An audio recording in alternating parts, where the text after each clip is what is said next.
आज की video friends बहुत ही इंटरेस्टिंग होने वाली है। इसमें हम देखेंगे कि इन्वेस्टिंग पॉइंट ऑफ व्यू के लिए इंडियन मार्केट, साथ में इंडियन इकोनॉमी जो ऑल टाइम बूम पे चल रही है, सारे फैक्टर्स, सारे कंडीशंस इंडियन मार्केट में काफ़ी अच्छे चल रहे हैं और लगभग सभी सेक्टर्स अपनी ज़बरदस्त परफॉर्मेंस में चलते आ रहे हैं। तो जैसे मैं आपके साथ वीकली शेयर करता रहता हूँ कि कैसा सेंटिमेंट्स है। टॉप 5 सेक्टर हैं, साथ में कंजम्पशन सेक्टर और निफ्टी सेक्टर। निफ्टी और कंजम्पशन लगभग सेम पैटर्न बनाते हैं, लेकिन कंजम्पशन सेक्टर ने अभी ज़्यादा मूव किया है, निफ्टी से भी ज़्यादा, और अच्छा ब्रेकआउट किया है। साथ में अगर आप फार्मा के और ऑटो के देख रहे हैं तो वहाँ पे भी 10% से ज़्यादा का मूव रहा है नवंबर मंथ में। तो फाइनली अभी नवंबर मंथ की क्लोजिंग हो चुकी है। देखते हैं डिटेल में क्या सेंटीमेंट्स है, लेकिन उससे पहले अगर आप नए हैं तो जरूर लाइक कमेंट सब्सक्राइब करिए, बेल आइकन दबाना मत भूलिएगा। टेलीग्राम चैनल का लिंक फ्रेंड्स आपको डिस्क्रिप्शन बॉक्स में मिल जाता है, यहाँ से आप मुझसे जुड़िए। इसमें आपको मैं अपने व्यूज़ को पोस्ट करता हूँ। खासकर हम यहाँ पे सिल्वर के विषय में ट्रेडिंग करते हैं, इन्वेस्टिंग के विषय में मैं आपको जस्ट वीकली व्यू अपना पोस्ट करता रहता हूँ। जो भी सेंटीमेंट्स आपको यहाँ पे बताए जाते हैं सब प्राइस पैटर्न के बेस पे होते हैं, टेक्निकल एनालिसिस के बेस पे होते हैं। तो यहाँ पे आप जब भी ट्रेड करने के लिए या फिर इन्वेस्टिंग करने के जाएँ, रिस्क रिवार्ड को मैनेज करते हुए किसी एक्सपर्ट की सलाह लेके ही एंट्री का प्लान करें, अदरवाइज आपको लॉसेस भी हो सकते हैं। अब सीधे चलते हैं हम आज के टॉपिक पे। टॉपिक फ्रेंड बहुत ही इंटरेस्टिंग है।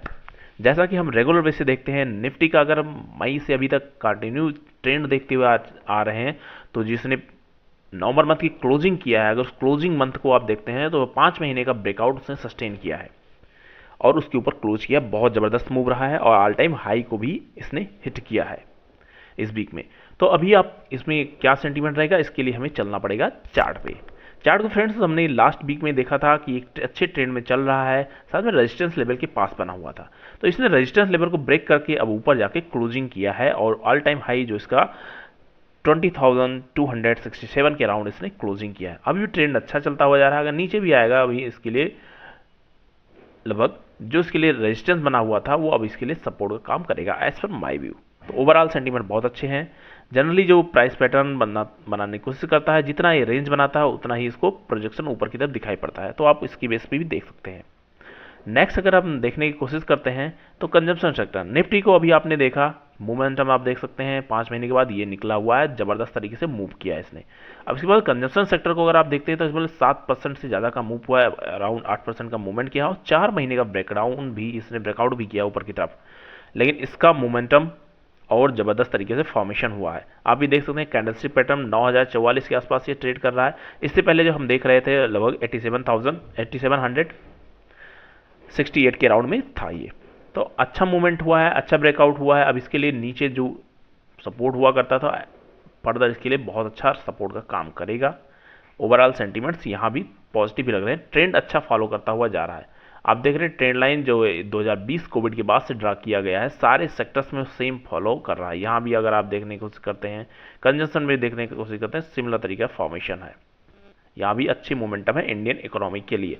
बैंकिंग सेक्टर और एफएमसीजी सेक्टर थोड़ा सा वीक इन्होंने परफॉर्म किया है, लेकिन ओवरऑल इन्होंने अच्छी क्लोजिंग करने की कोशिश किया है। फिलहाल कि अभी एक रेंज में फंसा हुआ है, अभी ऑल टाइम हाई पे नहीं जा रहा है। ये जनरली कम होता है कि banking sector all time high पे नहीं हुआ है और उसके अपोजिट में निफ्टी ऑल टाइम हाई पे जा रहा है। तो इसका कहीं ना कहीं जो ग्लोबल प्रेशर है वो जैसे हटता है, फेड की मीटिंग है और आरबीआई की पॉलिसीज़ हैं, वो जैसे सारी चीज़ें थोड़ा इजी मोड में आएगा तो बैंकिंग सेक्टर ज़बरदस्त तरीके से परफॉर्म करने की कोशिश करेगा। तो इस कंडीशन में भी अच्छा मोमेंटम रहा है। फाइनली इसने एक बेस क्रिएट किया है और एक अच्छा ट्रेंड बनाने की कोशिश कर रहा है। ये ट्रेंड लाइन के ऊपर है, जब तक कोई प्रॉब्लम यहाँ भी नहीं होने वाली। ये ट्रेंड लाइन भी आप देख रहे हैं 2020 से ही कोविड के बाद से कंटिन्यू चलती हुई जा रही है। तो यहाँ भी अच्छा खासा सेक्टर देखने को मिल रहा है। ओवरऑल पॉजिटिव एंगल्फिंग करने के बाद में ट्रेंड लाइन को सपोर्ट भी ले रहा है। एफएमसीजी को अगर आप देखते हैं तो 6 महीने का रेंज को इसने ब्रेकआउट किया है। 6 महीने की रेंज में फंसा हुआ था, लेकिन इसने जो 1 दिसंबर की ट्रेडिंग हुई है उसमें अच्छा मूवमेंट करने के साथ में इसने ऊपर की तरफ क्लोजिंग भी किया है। और ओवरऑल जो इसने चैनल का फॉर्मेशन जो मैं आपके साथ शेयर किया था वो अच्छा मूवमेंट में चलता हुआ जा रहा है। तो ये कंडीशन आपको देखनी होगी और सीखनी होगी। अब इसके बाद में फ्रेंड्स हम नेक्स्ट देखते हैं, यहाँ भी मोमेंटम पॉजिटिव ही दिखाई पड़ रहा है। ऑटो सेक्टर ने ये ज़बरदस्त बूम किया है। मैं इसके साथ में अक्टूबर से ही लगातार आपको बताने की कोशिश कर रहा था, साथ में नवंबर में जब भी हमने इसको देखा है आपके साथ यही शेयर किया है कि हमें ट्रेंड को फॉलो करना है। ट्रेंड को फॉलो करते हुए लगभग 10% का मोमेंटम रहा है और अभी भी इसके लिए ऊपर की तरफ बनता हुआ दिखाई पड़ रहा है। ऑल टाइम हाई पे यहाँ भी है और एक थोड़ा सा करेक्शन फेज दिखाने की कोशिश कर रहा है, लेकिन overall closing all time high के पास है, थोड़ा करेक्शन भी आएगा, उसके बाद भी ट्रेंड को फॉलो करेगा। तो यहाँ भी अच्छे मूव देखने को मिल रहे हैं। अब इसके बाद में नेक्स्ट अगर हम देखने की कोशिश करते हैं फार्मा सेक्टर। फार्मा सेक्टर अच्छे मोमेंटम में पूरे साल रहा है, केवल अक्टूबर मंथ में थोड़ा सा इसमें करेक्शन फेज आया था, अदरवाइज लगभग 10% से ज़्यादा मोमेंटम के साथ में नवंबर में बेस्ट परफॉर्मिंग रहा है, जो हम टॉप 5 सेक्टर्स की बात करते हैं। फार्मा सेक्टर को अगर आप देखते हैं जैसे क्लोजिंग होने के साथ में अच्छा मूव इसने यहाँ भी दिखाया है, तो 16,257 के आसपास इसने क्लोजिंग किया है। अब फिलहाल के लिए काफ़ी अच्छा मूव यहाँ भी रहा है मार्केट में। जिन्होंने इन सेक्टर्स के टॉप परफॉर्मिंग कंपोनेंट में अगर आपने कुछ स्टॉक इन्वेस्ट किया होगा तो डेफिनेटली आपको यहाँ पे अच्छी गेन हुई होगी। ओवरऑल सेंटीमेंट्स और सारे सेक्टर, अगर सेक्टर परफॉर्म करेंगे तो इंडियन इकोनॉमी परफॉर्म करेगी। और आईटी सेक्टर को अगर देखते हैं तो आईटी सेक्टर ने भी बैंकिंग सेक्टर और एफएमसीजी से ज़्यादा परफॉर्मेंस किया है नवंबर मंथ में, और ये दोबारा से रेजिस्टेंस लेवल के पास है, ट्रेड कर रहा है, ब्रेक नहीं कर पा रहा। ये कहीं ना कहीं अमेरिकन मार्केट का इम्पैक्ट है एज पर माई व्यू।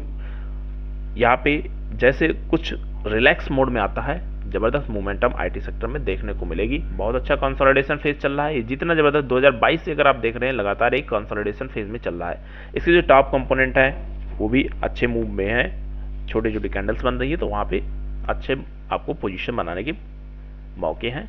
आने वाले टाइम में अच्छा मूव रहेगा। और ओवरऑल फ्रेंड्स अगर हम देखते हैं तो सारी कंडीशन पॉजिटिव हैं। इस वीक की जो नेक्स्ट वीक की ओपनिंग होगी उसमें एक जो इलेक्शन के रिजल्ट हैं उसके साथ में होगी, उसका सेंटीमेंट्स अगर मार्केट पॉजिटिव साइड लेता है तो आपको एक नया हाई देखने को मिलेगा, क्योंकि इसको ये 2024 से कंपेयर करता हुआ देख रहे हैं कि लोकसभा इलेक्शन से पहले ये छोटा सा इलेक्शन है। अगर इसका इम्पैक्ट उससे दोनों को मार्केट को पसंद आता है, इन्वेस्टर्स को पसंद आता है, तो डेफिनेटली एक अच्छा मूव आपको देखने मिलेगा। ओवरऑल जो प्रोजेक्शन बनता हुआ दिखाई पड़ रहा है, आपने भी न्यूज़ देखी हुई, जबरदस्त मूव निफ्टी में देखने को मिल रही है आने वाले टाइम में। तो अगर निफ्टी में भी अगर ऐसे जो न्यूज़ चल रही है सारे फेवर में चल रही हैं, तो उसके बेस में हमें सारे सेक्टर्स मोमेंटम अच्छा करेंगे।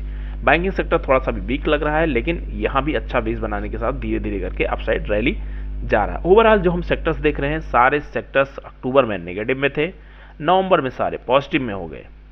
अब इसके बाद में दिसंबर मंथ की स्टार्टिंग है, और लगभग जो हम 5 सेक्टर्स की बात कर रहे हैं, केवल इसमें एक आईटी को और बैंकिंग को आप छोड़ देते हैं, सारे सेक्टर्स टॉप पे ही ट्रेड कर रहे हैं, तो वहाँ पे आपको वो भी कंसीडर करना है। ऑल टाइम हाई पे कोई रेजिस्टेंस नहीं होता है, पूरा आसमान उसका होता है, लेकिन सपोर्ट इंपॉर्टेंट होता है, तो आपको सपोर्ट को धीरे धीरे करके फेस करते हुए चलना होता है। इसके बेस्ट परफॉर्मिंग स्टॉक को आप सेलेक्ट करिए, टॉप परफॉर्मिंग को, उस बेस से आप ट्रेड करिए, अच्छा आरओआई आपको मिलेगा, लेकिन रिस्क रिवार्ड के साथ में। जो भी कंडीशन यहाँ पे आपको बताई जा रही है सिंपल लर्निंग पर्पज के लिए बताई जा रही है, तो ट्रेड करने से पहले अपने रिस्क को मैनेज करके ही प्लानिंग करें। थैंक यू फ्रेंड्स, मिलते हैं नेक्स्ट वीडियो में।